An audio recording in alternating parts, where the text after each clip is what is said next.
کی فنسیاں دھونے کے لیے غلام محمد سے منگوائی تھی اور سامنے بڑے تاقچے میں پڑی تھی، کھول کر پی لے، مگر اس نے عقل سے کام لیا۔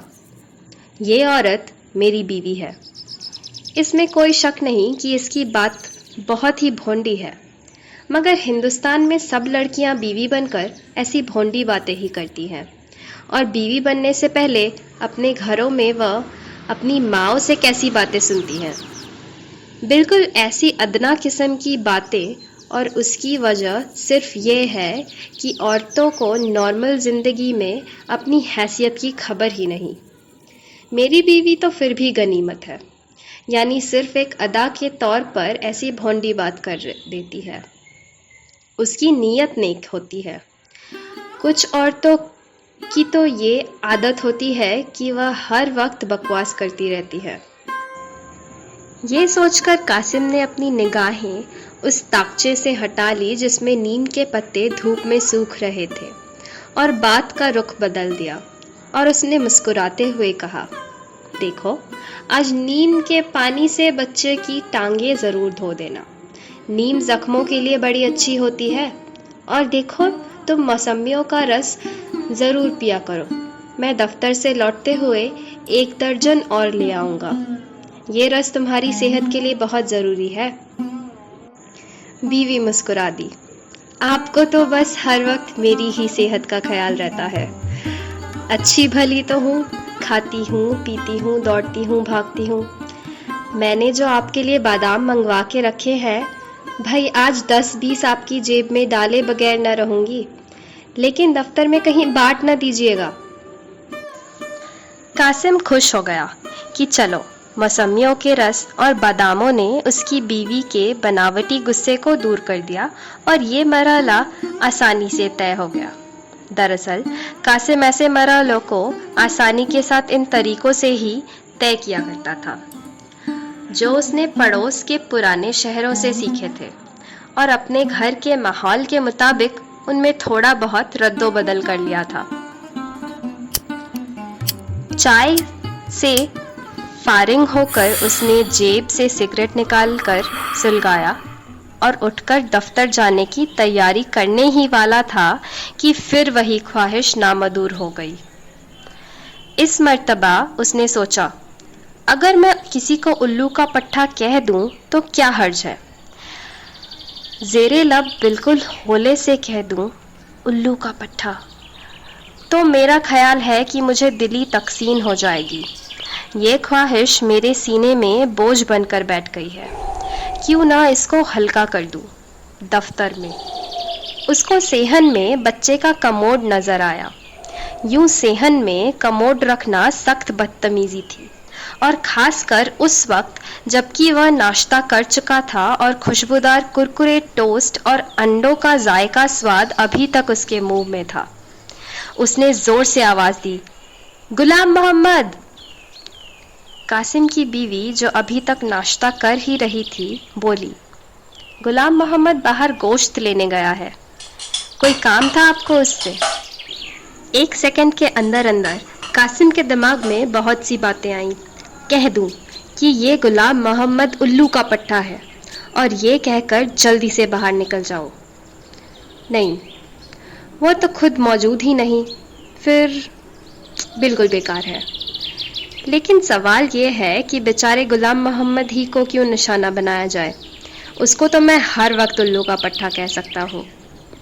قاسم نے عجلہ سگریٹ گرا دیا اور بیوی سے کہا، کچھ نہیں، میں اس سے یہ کہنا چاہتا تھا کہ دفتر میں میرا کھانا بے شک 1:30 بجے لے آیا کرے، تمہیں کھانا جلدی بھیجنے میں بہت تکلیف کرنی پڑتی ہے۔ یہ کہتے ہوئے اس نے بیوی کی طرف دیکھا جو فرش پر اس کے گرائے ہوئے سگریٹ کو دیکھ رہی تھی۔ قاسم کو فوراً اپنی غلطی کا احساس ہوا۔ یہ سگریٹ اگر بجھ گیا اور یہاں پڑا رہا تو اس کا بچہ رینگتا رینگتا یہاں آئے گا اور اسے اٹھا کر منہ میں ڈال دے گا، جس کا نتیجہ یہ ہوگا کہ اس کے پیٹ میں گڑبڑ مچ جائے گی۔ قاسم نے سگریٹ کا ٹکڑا اٹھا کر غسل خانے کی نالی میں پھینک دیا۔ یہ بھی اچھا ہوا کہ میں نے جذبات میں ہار کر غلام محمد کو الو کا پٹھا نہیں کہہ دیا۔ اس سے اگر ایک غلطی ہوئی ہے تو ابھی ابھی مجھ سے بھی تو غلطی ہوئی ہے، اور میں سمجھتا ہوں کہ میری غلطی زیادہ گمبھیر تھی۔ قاسم بڑا صحیح الدماغ آدمی تھا۔ اسے اس بات کا احساس تھا کہ وہ صحیح طور پر سوچ بچار کرنے والا انسان ہے، مگر اس احساس نے اس کے اندر برتری کا خیال کبھی پیدا نہیں کیا تھا۔ یہاں پر پھر اس کی صحیح الدماغی کو خیال تھا کہ وہ سویمبھو ہونے کے احساس کو اپنے اندر دبا دیا کرتا تھا۔ موری میں سگریٹ کا ٹکڑا پھینکنے کے بعد اس نے بنا ضرورت صحن میں ٹہلنا شروع کر دیا۔ وہ دراصل کچھ دیر کے لیے بالکل خالی دماغ ہو گیا تھا۔ اس کی بیوی ناشتے کا آخری ٹوسٹ کھا چکی تھی۔ قاسم کو یوں ٹہلتے دیکھ کر وہ اس کے پاس آئی اور کہنے لگی، کیا سوچ رہے ہیں آپ؟ قاسم چونک پڑا۔ کچھ نہیں۔ دفتر کا وقت ہو گیا ہے کیا؟ یہ لفظ اس کی زبان سے نکلے اور دماغ میں وہی الو کا پٹھا کہنے کی خواہش تڑپنے لگی۔ اس کے جی میں آئی کہ بیوی کو صاف صاف کہہ دے کہ یہ عجیب و غریب خواہش اس کے دل میں پیدا ہو گئی ہے، جس کا سر ہے نہ پیر۔ بیوی ضرور سنے گی، اور یہ بھی ظاہر ہے کہ اس کو بیوی کا ساتھ دینا پڑے گا۔ چنانچہ یوں ہنسی ہنسی میں الو کا پٹھا کہنے کی خواہش اس کے دماغ سے نکل جائے گی۔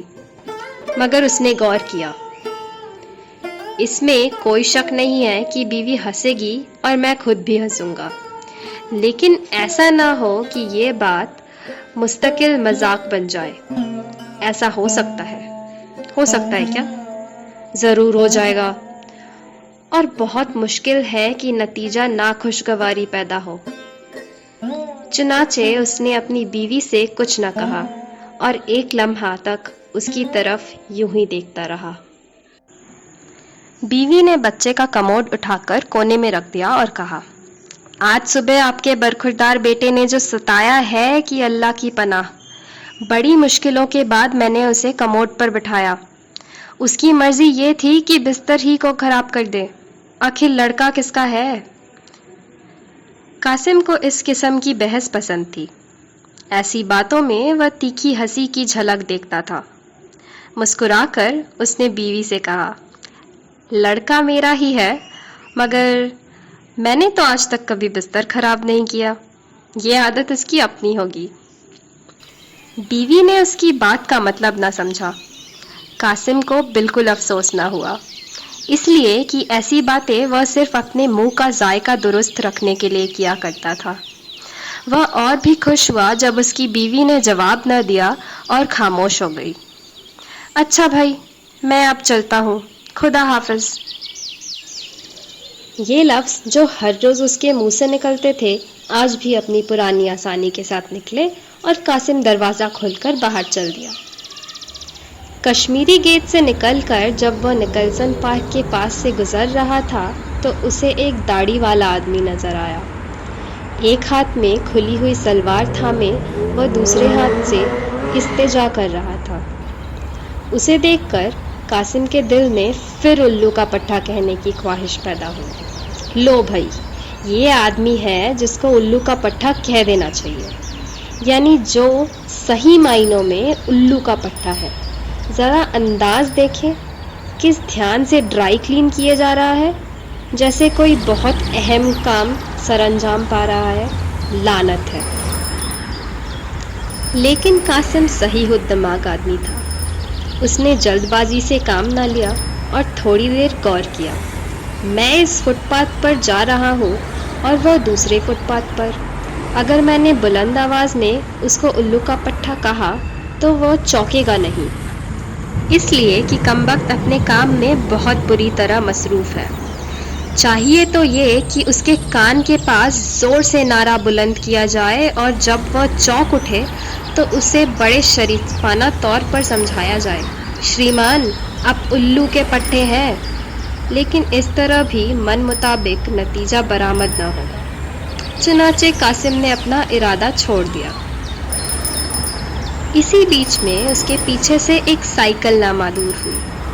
کالج کی ایک لڑکی اس پر سوار تھی۔ اس لیے کہ پیچھے ایک بستہ بندھا تھا۔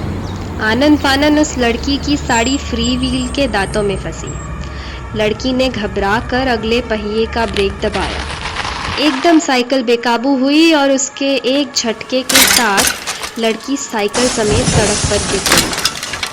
قاسم نے آگے بڑھ کر لڑکی کو اٹھانے میں جلد بازی سے کام نہ لیا، اس لیے کہ اس نے حادثے کے رد عمل پر غور کرنا شروع کر دیا تھا۔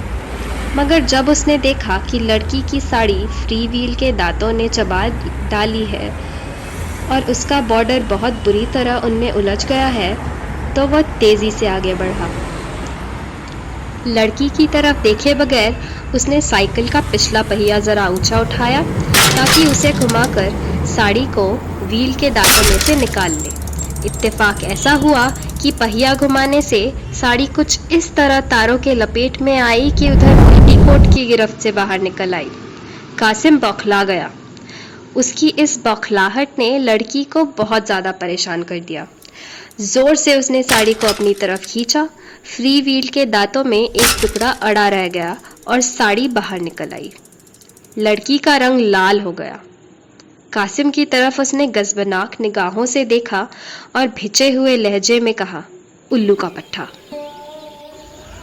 ممکن ہے کچھ دیر لگی ہو، مگر قاسم نے ایسا محسوس کیا کہ لڑکی نے جھٹپٹ نہ جانے اپنی ساڑی کو کیا کیا اور ایک دم سائیکل پر سوار ہو کر یہ جا وہ جا نظروں سے غائب ہو گئی۔ قاسم کو لڑکی کی گالی سن کر بہت دکھ ہوا، خاص کر اس لیے کہ وہ یہی گالی خود کسی اور کو دینا چاہتا تھا، مگر وہ بہت صحیح دماغ آدمی تھا۔ ٹھنڈے دل سے اس نے حادثے پر غور کیا اور اس لڑکی کو معاف کر دیا۔ اس کو معاف ہی کرنا پڑے گا، اس لیے کہ اس کے سوا اور کوئی چارہ ہی نہیں۔ عورتوں کو سمجھنا بہت مشکل کام ہے، اور ان عورتوں کو سمجھنا تو اور بھی مشکل ہو جاتا ہے جو سائیکل پر سے گری ہو۔ لیکن میری سمجھ میں یہ نہیں آتا کہ اس نے اپنی لمبی جراب میں اوپر ران کے پاس 3-4 کاغذ کیوں اڑس رکھے تھے۔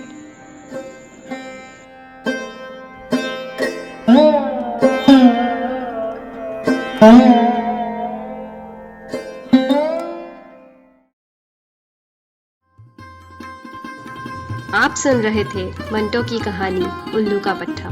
اگر آپ کو ہماری پیشکش پسند آئی ہو تو لائک، شیئر اور سبسکرائب کرنا نہ بھولیں۔ ہم ایسی ہی کہانیوں کے ساتھ آتے رہیں گے۔ دھنیہ واد۔